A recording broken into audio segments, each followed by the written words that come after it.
No YouTube é fazer um pouco diferente, abrir o leque da geriatria e da gerontologia. Então, vamos começar com as bases da geriatria, da gerontologia, falando um pouquinho dos 5 M's. Hoje eu estou usando esse telefone aqui diferente, tem aqui uma batucada aqui atrás, então vamos tentar ver se o som não fica tão prejudicado assim em função da obra aqui perto. Bom, dentre os 5 M's da geriatria, é claro que o primeiro M que eu vou falar é M de mente, mas nós temos o M de remédios, medicações, então mentes, medicações, multicomplexidade, mobilidade e o mais importante para você. Vamos falar um pouquinho de forma superficial de cada um deles e depois, quem sabe, eu faço outros vídeos individualmente. Então, o primeiro M, eu falei que era claro que eu ia falar o M de mente, ou de mente, né? Mas de mente, em função de 3 grandes doenças que acometem a pessoa idosa. A demência, e eu não vou falar disso agora, em função de todos os vídeos do ano passado, não é, que a gente discutiu bastante a respeito das demências, mas o outro M de mente está relacionado com a depressão e com delírio. Quando eu comentar a respeito dos gigantes da geriatria, demência, depressão, delírio formam os 3 Ds desses gigantes da geriatria que formam os 7 Is de insuficiências. E por que isso chama a atenção da pessoa idosa? A depressão é uma doença, a gente precisa encarar como uma doença, é uma doença dessa dimensão mental. Nós temos 4 dimensões, a física, a mental, a social e a espiritual, basicamente para a gente entender. E a depressão, ela sim pode ocorrer só na fase do envelhecimento. E aí ela tem algumas peculiaridades. Se eu trago a doença da minha fase de adulto jovem, ela pode vir mais branda ou ao contrário, pode vir até mais pesada, digamos assim, nas suas manifestações, nas suas consequências. Por outro lado, a demência, no momento do envelhecimento, ela pode ser fator de risco para demência, então isso é uma coisa que tem que ficar bastante clara, não só quem tem depressão quanto jovem, né, mas a depressão enquanto doença é um fator de risco para a demência.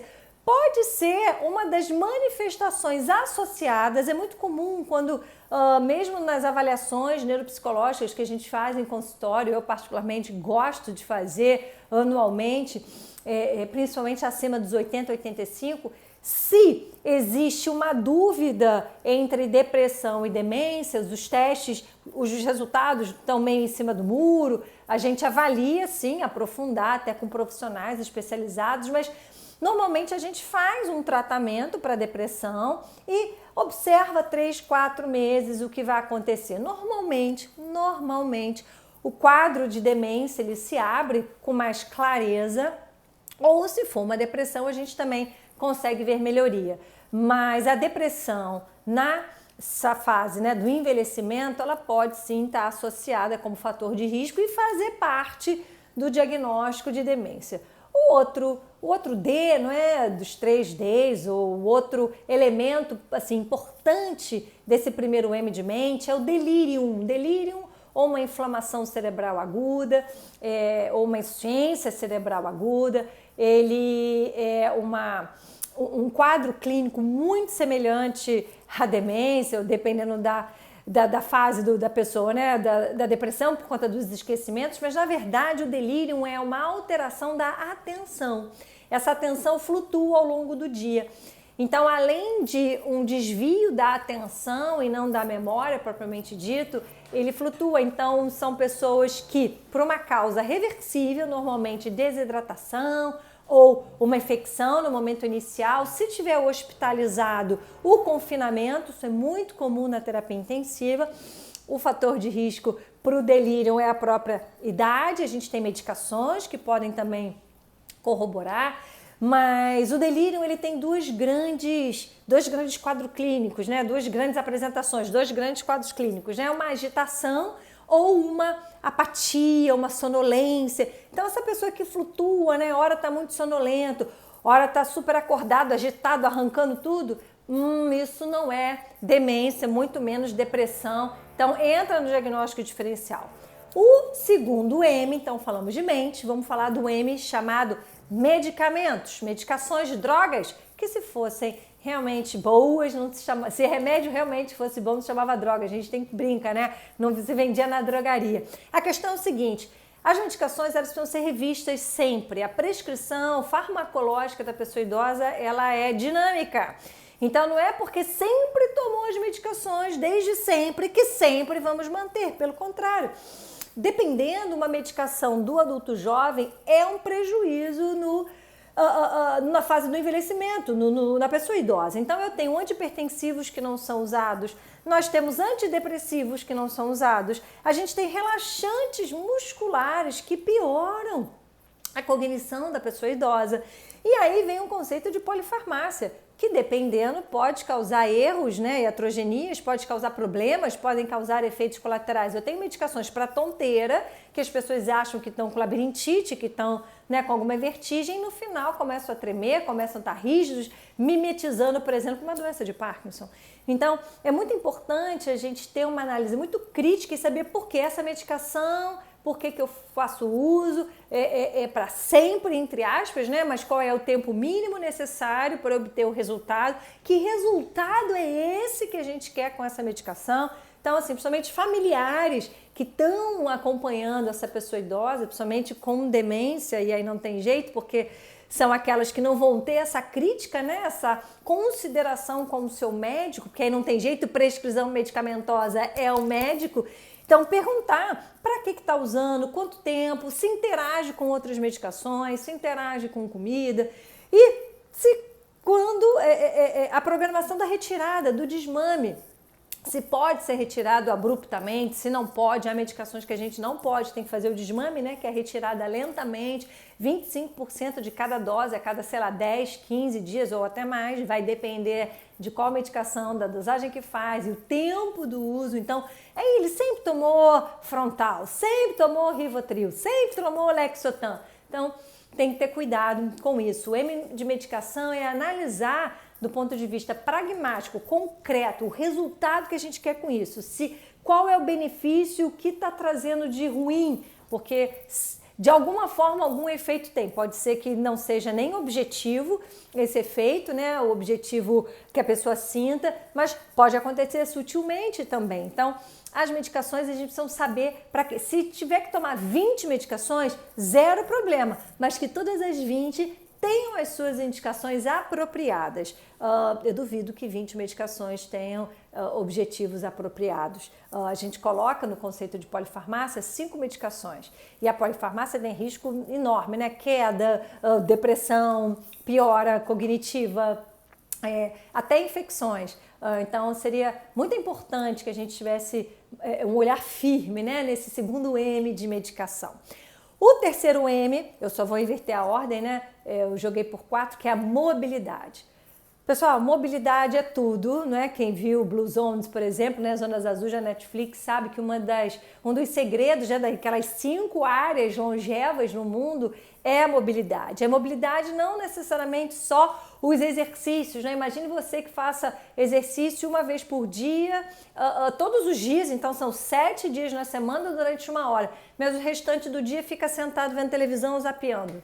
Tá bom, melhor do que nada, mas a mobilidade, essa nossa capacidade, não é, do caminhar, do deslocar, do agachar e levantar, de fazer algum tipo de esforço. Então, para quem ainda pode levantar para trocar o canal de televisão, hoje não tem mais televisão que a gente consiga até apertar o canal no painel, né? Precisa usar o controle, mas tentem, por favor, estimular a mobilidade dos seus pais, dos seus avós, se são netos ou filhos que estão vendo esse vídeo, ou se você é a própria pessoa que vai ser beneficiada com esse vídeo, né? Então, por favor, não esqueça, a mobilidade é muito importante. Organize o seu dia a dia, vai no banco num dia, vai no mercado no outro dia, vai na farmácia no terceiro dia, vai...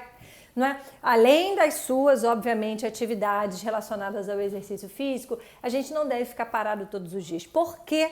Porque a mobilidade ela é fundamental para a qualidade de vida e também para a gente se manter, o que a gente diz assim, com a capacidade de independência, né, de se autocuidar. A gente percebe doenças que limitam a mobilidade, sejam elas agudas, como, sei lá, um tromboembolismo pulmonar, um pós-operatório, que não é uma doença, mas é um pós-operatório, ou doenças crônicas, como doenças ósseas, né, as artroses, ou doenças como a doença de Parkinson, que limita, né, o caminhar. Com o tempo, a síndrome demencial, né, as próprias demências também, diante do avançar da doença, da fase, você vai perdendo essa capacidade de mobilizar. A mobilização depende o quê? De músculo. E a gente já sabe, a musculatura é vida, a perna é vida, em função da nossa capacidade de sustentar o corpo, da nossa capacidade de caminhar. Então, é importante a mobilidade, isso, né, tem várias capilaridades, como eu já falei da sarcopenia, síndrome da imobilidade, a síndrome da fragilidade. Hoje é um vídeo até um pouquinho mais longo, já tem 10 minutos, mas a ideia é fazer um pupurri aí desses gigantes da geriatria, mas os 5 M's da geriatria, que vem de uma médica americana que identificou por que esses 5 M's são importantes. O 4º M de multicomplexidade. Cada vez mais a gente sabe que se colocar 3 pessoas de 70 anos numa mesma sala, dependendo da sua história de vida, das suas escolhas, dos seus hábitos, da sua genética, da sua biologia, da sua epigenética, elas vão ser totalmente diferentes. Elas vão ser superativas, a outra não tão ativa assim, uma ainda trabalha, a outra, sei lá, tem uma depressão importante, a outra tem demência, a outra caiu, quebrou a perna, está numa fase de, sei lá, retornar a caminhada. Então, a multicomplexidade envolve isso, características diferentes desse grupo populacional, com as suas histórias de vida, com as suas complexidades em relação a desejos, em relação à forma de enxergar o mundo, e as multimorbidades. Também tem isso dentro da multicomplexidade, além dessas questões sociais, né, existenciais, também tem a multicomplexidade pelo número de medicações também, mas pelo número de comorbidades que podem acontecer. Então eu tenho paciente com diabetes, com dislipidemia e com hipertensão arterial. E aí essa pressão alta e essa diabetes descontrolada gerou um infarto. Aí eu já tenho uma disfunção cardíaca. E aí eu já tenho outras medicações sendo utilizadas. Essa disfunção cardíaca me deixa, às vezes, com uma baixa, a gente chama de baixo débito, né? Um baixo fluxo cerebral que me dá ataques isquêmicos transitórios. Esses ataques isquêmicos, esses pequenos derrames, podem gerar um AVC maior ou podem gerar até demências vasculares. Olha só que interessante, tudo é enredado, tudo é um efeito dominó.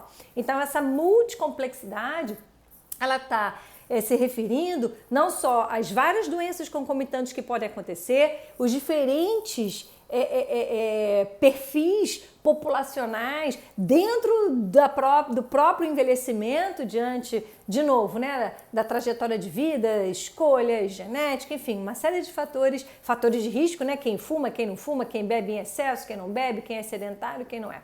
Então isso tudo interfere. E por fim, o M que normalmente eu termino as minhas consultas, né, o que é mais importante para você? A gente deve sempre perguntar à pessoa idosa nos atendimentos o que é mais importante para ela. Naquele momento, para concluir, por exemplo, a consulta, a curto, médio e longo prazo. O plano de cuidados, ele não é um plano de cuidados que pertence à equipe de saúde, no caso, ao médico. Não é o médico que manda. Ele constrói com essa pessoa idosa, com seus familiares, né, a fim de alcançar os resultados que ele deseja, a qualidade de vida que ele quer ter. E aí a gente pode até discutir o que é qualidade de vida, o que é para ele, o que é para mim, o que é para você, mas precisamos respeitar, acima de tudo, e entender os motivos que levam ele a escolher esse caminho.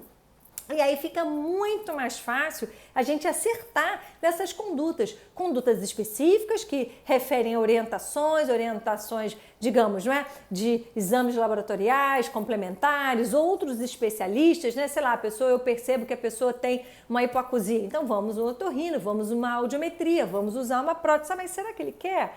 Ou será que ele pode? Ou será que não existem outros fatores que ele prefere até não estar escutando, né? Ele está num ambiente que ele prefere não ouvir do que ser, sei lá, maltratado, ouvir coisas que ele não concorda? Não importa. O fato é que esse M de mais importante, ele precisa estar inserido nas conversas entre os próprios membros familiares. Para quê? Para que ele assuma as rédeas da própria vida. Isso faz com que o processo de envelhecimento seja mais leve, seja mais fácil, porque ainda ele tem o controle. Não é porque ele passou dos 60, dos 70, dos 90 que ele não pode assumir. E aí, quando a gente assume as rédeas, tem essas consequências, as escolhas, e se ele não tiver uma doença que o incapacite, como as demências, ele vai assumir as consequências. E isso é importante dizer. Por isso vão ter outros vídeos aqui falando de dirigir. Será que toda pessoa idosa pode ou deve dirigir? Isso é uma questão, né? Casamento, será que, por que não tem aí, né, algumas discussões a respeito depois dos 70 anos, se pode ou não casar depois de 80? Olha só que interessante. Por isso que esse ano a ideia é falar de outras coisas do envelhecimento que sejam comuns ao maior número de pessoas, e aí a gente vai trabalhar em cima de conceitos para que todos possam, de alguma forma, construir o seu envelhecimento, mesmo já chegando nele. Isso é importante dizer também, não é porque eu já estou nele que eu já construí, não. Eu posso ir construindo essa flexibilidade que é muito importante. Até o próximo vídeo.